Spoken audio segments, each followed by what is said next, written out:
In the heart of the most powerful empire on earth, a young queen holds a secret that could either save her people or cost her everything. It is not a story of clashing armies.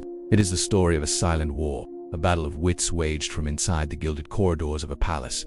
The story unfolds in the vast Persian Empire around 473 BCE, a kingdom stretching from India to Ethiopia. Within this sprawling superpower, a young Jewish woman, an orphan, plays a dangerous game. Her every move is a calculated risk as she works to dismantle a genocidal plot and change the fate of a people forever.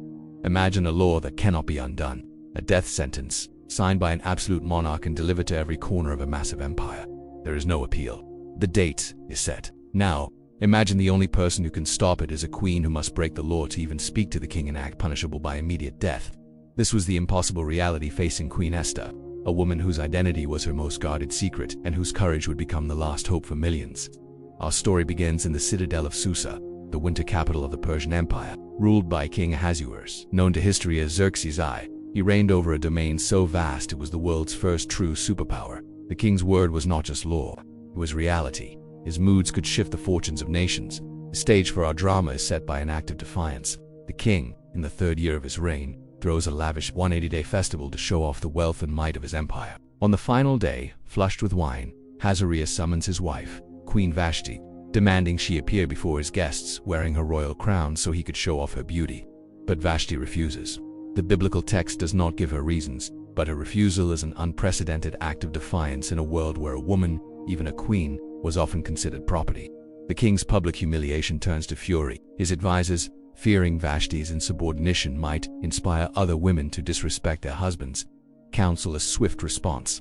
They argue it is a threat to the social order of the entire empire. And so, a royal edict is passed.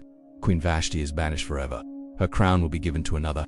This decree, like all Persian laws, is made irrevocable. It sends a chilling message across all 127 provinces. Every man should be master in his own house. A power vacuum has been created, and the search for a new queen begins. Far from the palace, in the segregated quarters of the city, lives a young Jewish woman named Hadassah, which means myrtle, an orphan. She was raised by her older cousin Mordecai, who loves her like a daughter. They are descendants of Jews exiled from Jerusalem generations earlier, a minority dispersed across the Persian landscape. Hadassah is described as lovely in form and feature.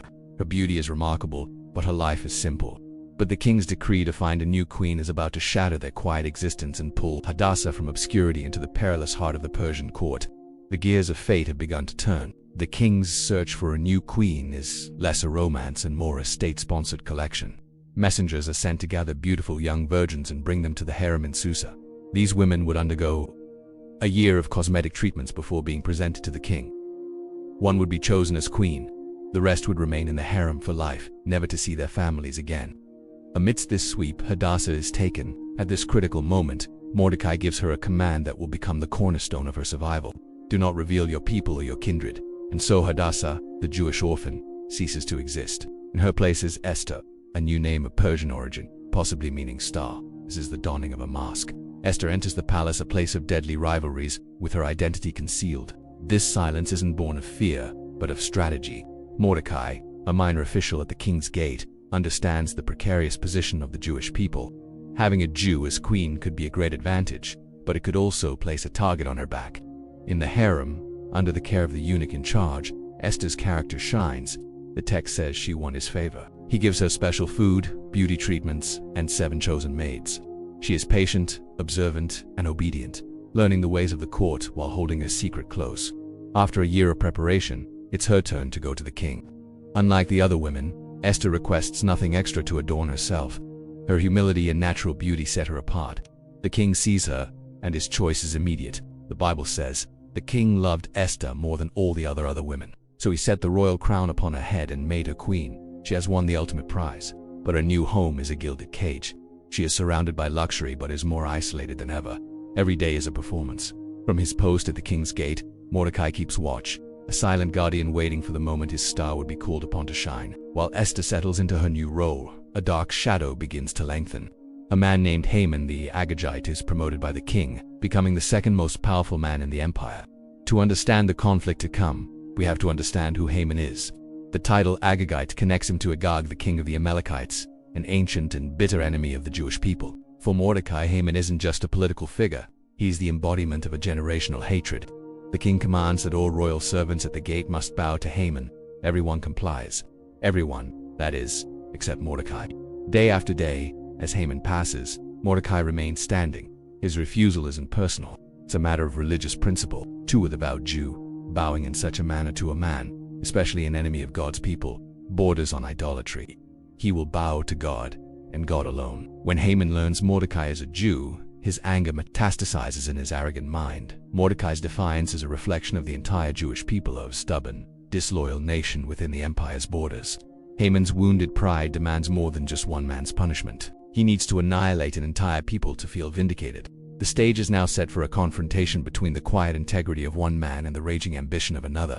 And caught unknowingly in the middle is Queen Esther, whose cousin has just signed his own death warrant and that of his entire nation. Haman, consumed by hatred, approaches King Ahasuerus with the cunning rhetoric of a master manipulator.